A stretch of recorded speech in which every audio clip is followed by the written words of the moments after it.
दिल्ली के जंतर मंतर के बाद अब लखनऊ का इको गार्डन बना है एक बड़े सवाल का मैदान।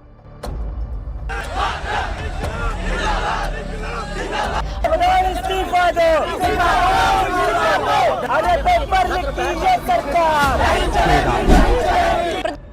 जहां गूंज रही है छात्रों की आवाज और उठ रही है जवाबदेही की मांग।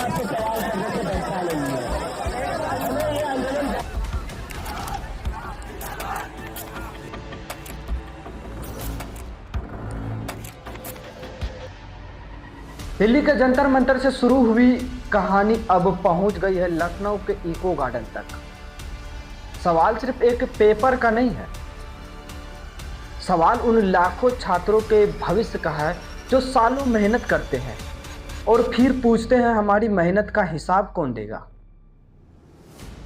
नमस्कार, मैं हूं मुसब्बिर और आज बात करेंगे लखनऊ के इको गार्डन में हुए उस प्रदर्शन की जिसने एक बार फिर परीक्षा व्यवस्था पर बड़ी बहस छेड़ दी है।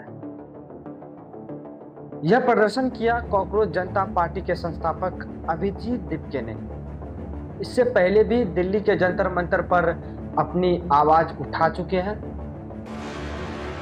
उनका मुद्दा था कि नीट और दूसरी परीक्षाओं को लेकर उठ रहे सवाल छात्रों का भविष्य और परीक्षा व्यवस्था में पारदर्शिता का।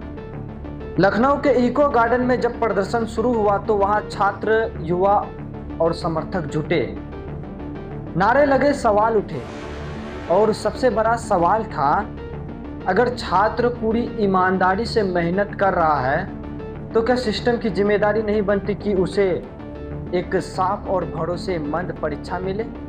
प्रदर्शन के दौरान प्रदर्शनकारियों की तरफ से शिक्षा मंत्री धर्मेंद्र प्रधान के इस्तीफे की मांग भी उठाई गई। प्रदर्शनकारियों का कहना था कि अगर परीक्षा व्यवस्था पर इतने बड़े सवाल खड़े हो रहे हैं तो इसकी जिम्मेदारी भी तय होनी चाहिए। उनका आरोप था कि छात्रों के भविष्य से जुड़ा मामला है, इसलिए जवाबदेही जरूरी है। जब मीडिया के रिपोर्टर वहां पहुंचे तो उन्होंने प्रदर्शनकारियों से सवाल किया, आप लोग आखिर चाहते क्या है? क्या सिर्फ विरोध करना मकसद है? तो प्रदर्शनकारियों का कहना था, हम किसी छात्र के भविष्य के साथ खिलवाड़ नहीं चाहते हैं। हम चाहते हैं कि जांच हो, सच्चाई सामने आए और जिनकी गलती है उन पर कार्रवाई हो। वहीं अभिजीत दीपके ने भी अपनी बात रखते हुए कहा कि यह लड़ाई किसी एक व्यक्ति की नहीं है, यह उन छात्रों की आवाज है जो अपने भविष्य के लिए संघर्ष कर रहे हैं।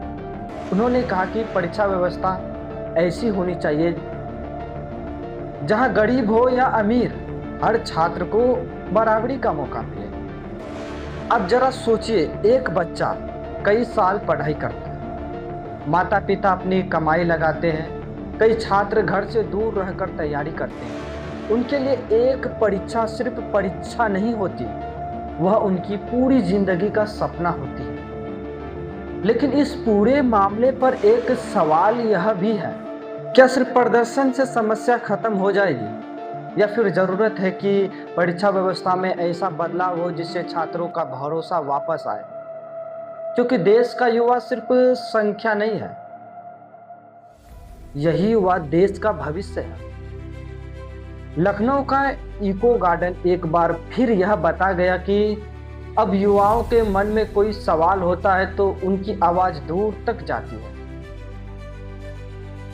अब देखना होगा कि सरकार इस मुद्दे पर क्या कदम उठाती है। क्या छात्रों को जवाब मिलेगा? क्या व्यवस्था में बदलाव होगा? या फिर यह मुद्दा भी कुछ दिनों बाद सिर्फ एक खबर बनकर रह जाएगा? आपकी क्या राय है, कमेंट में जरूर बताएं। बाकी मिलते हैं अगले नई खबर के साथ। जय हिंद, जय भारत।